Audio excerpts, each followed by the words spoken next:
umaga. Ako nga pala si Papa Dan.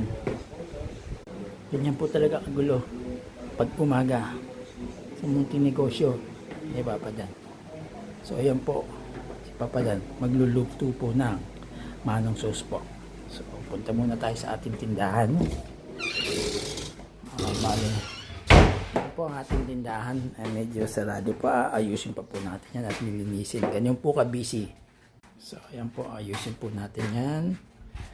Ayusin po maliit na negosyo. So ayan po, naway maging successful po tayo sa ating maliliit na negosyo. Yan po ang aking mga gamit. Medyo magulo po kasi kahapon hindi kami nagtinda. So inano ko lang po yung mga gamit na yan. Nugasan ko po para matuyo po. So ayan, medyo sarado pa. Mamaya bubuksan ko na po yan. Tayo mga dito sa ating kusina. Tingnan ko na po ang ating manong sauce. Kung okay na po siya. So ayan po. Ganyan po kagulo. Talagang busy sa umaga. Ng aking pong asawa.